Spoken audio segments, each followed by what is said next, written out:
COP27 President Sameh Shoukry has released a final draft outcome to the UN Framework Convention on Climate Change in Sharm El Sheik in Egypt.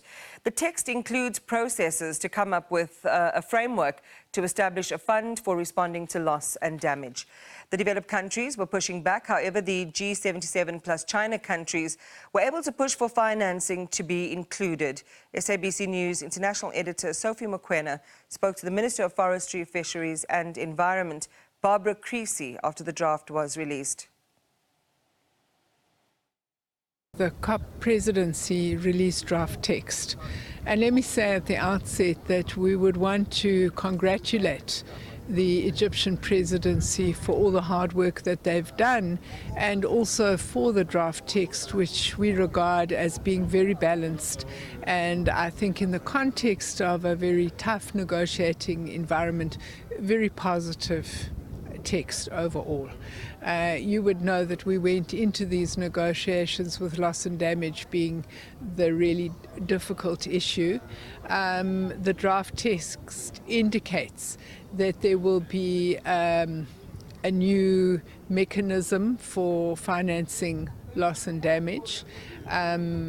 A fund will be established at COP28, and between now and COP28 there'll be a transitional committee that will look at sources of financing, the modalities of how the fund will operate, and of course who will benefit under what circumstance. Now, this was a major demand by the African continent as a whole, and South Africa would have supported the African continent in making this demand, because we understand how important it is to vulnerable countries on the continent that are already spending between 5 and 12% of their GDPs on the climate transition and climate impacts.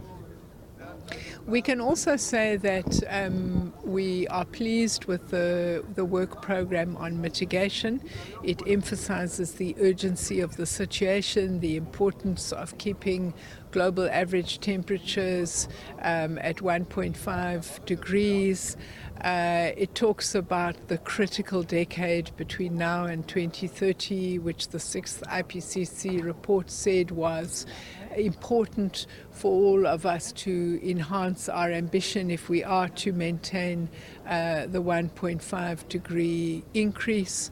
On adaptation, there has been some progress. There's agreement to set up different workshops that would focus on sectoral issues such as health, food and water security, ecosystem services. There's also agreement to set up targets and indicators for measuring progress on the targets. On the long-term finance goal, the post-2025 goal, there has been some progress. Of course, we're still dealing with the fact that the 100 billion has not been honoured, and the inevitable implications of lack of trust that creates between developed and developing countries.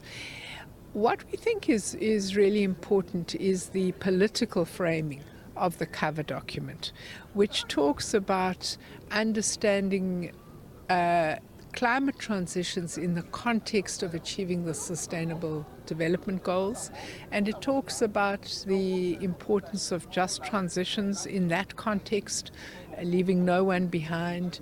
It also talks about the importance of reform of the international financial institutions and in particular of the multilateral development banks. This is a matter which South Africa has been campaigning for in a variety of forums, and we think it's very positive if the decision in the closing plenary is the UNFCCC will add its voice to this important call. Minister, the issue of fossil fuel, there was a concern that Africa was adamant that at a moment where the continent is still trying to develop, there can't be a push in terms of targets and time frames. How did you discussed this issue, and what does it say? Look, the Paris Agreement is very clear that the nationally determined contribution to reducing greenhouse gas emissions is a bottom-up process. It's a process that resides in member countries. Obviously, the work program can encourage member countries to be more ambitious. But of course, the work program is also very clear that developed countries that have created the climate crisis must be in the forefront of reducing greenhouse gas emissions. Minister, finally, you spoke about this breakthrough in terms of loss and damage. It's all about financing. But also we know that since 2015, the 100 billion that was promised, it really didn't materialize. How confident are you this time around that the commitments made here and the agreements by developed countries, they will deliver? Well, I think that's why we're talking about a transitional committee that is going to be looking at the modalities of the fund that is to be set up and sources of financing. I think that we know that the Paris Agreement puts an obligation on developed countries, but I think we also understand that the scale of financing that is going to be required as we move into this decade is going to be beyond what might be available in bilateral aid. And that is why we are continually stressing the importance of the reform of the financial institutions and the multilateral development banks, because we do understand the scale of financing that is going to be required will be above and beyond what might be available in particular climate-related funds.